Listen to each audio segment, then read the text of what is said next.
I-camera test natin ang video quality sa nighttime ng rear camera ng Poco X8 Pro Max. I am shooting using the ultra-wide feature or the ultra-wide mode.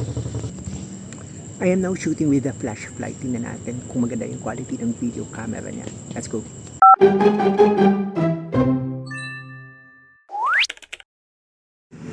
Camera test tayo ng nighttime ng rear camera ng Poco X8 Pro Max. Ito yung lighting conditions niya. May mga street lights and I am in a very noisy environment. So nafi-flare siya. Well, nafi-flare naman talaga usually kapag may ilaw kasi tumatama sa lens. Ganyan siya. And I think pinaprocess niya. Tingnan niyo yung sky. Pinaprocess niya yung ilaw. So hindi siya dark na dark. May mga details. Ayan yung super dark area. Ayan.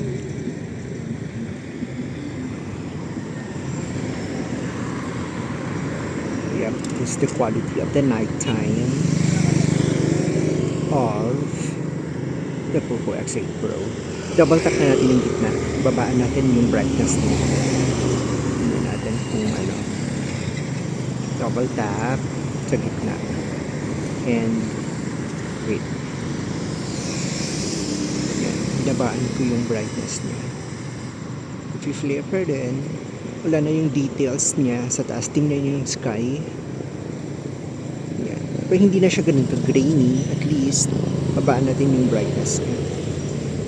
Actually, ganun naman talaga yung compromise eh.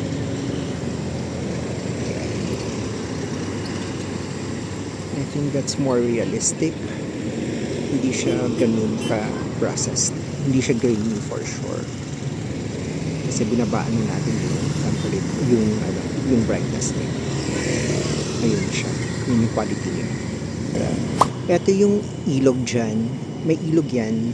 It's a very, very dark, low light condition.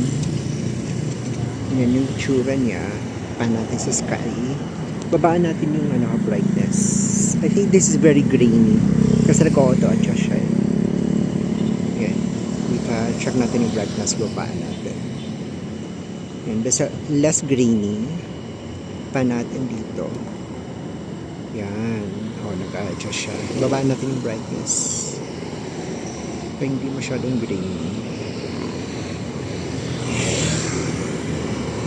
Pag normal naman, double tap natin. Ganyan siya. Tapos pag-adjust natin yung brightness, pa hindi masyadong flare. The difference. Kami na-test tayo ng mga neon lights. Ayan yung lights from the car. Yun yung neon lights. Kapaan natin yung brightness niya. Para hindi wash out. Ayan. Is it good? Test pa tayo ng iba. Test natin dito. Mas maliwanag yung neon lights dito. Ganyan siya kapag hindi na-adjust. And, baba natin yung brightness niya. Tingnan natin kung maayos. Yan. Readable na siya. Pero, syempre, madilim siya. It's the compromise. O, diba? Pinan ko lang siya, nag-adjust na siya. Nag-adjust na yung lens niya. Babaan natin yung brightness. I am in a very noisy environment. Tsaka natin yung ultra-wide. Yun yung tsura ng ultra-wide niya. For comparison, ito yung one. Pan nga natin sa street lights and the sky. Buti na lang hindi umuulan ngayon. So, what do you think? What do you think? What do you think? Ito, hindi siya masyadong well lit. Nasa park ako. Outdoor pa rin. O yung mga ilaw, hindi masyadong ganun kadami. Like sa street lights. Pero in fairness sa kanya maliwanag. Yung gagalawin natin. Ito tayo dun sana. Sa may street light. Yan. Check natin yung open. There. There's a white light and yellow light. Check natin yung kulay nito. Yan lang yung light source niya. Yan. It's a massage. Pan nga natin ang mabilis.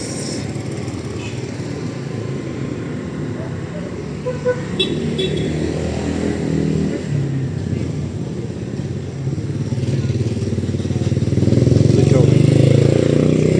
Pan.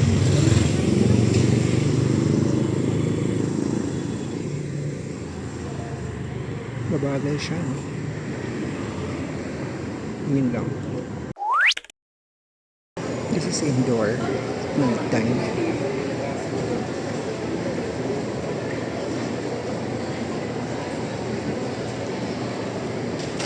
Yep, it's indoor. Yung tsura niya. Sa well-lit. Indoor. Sa mall ako. Tawag natin. Yan siya. Ganyan yung tsura. Main camera normal with the flashlight. What do you think?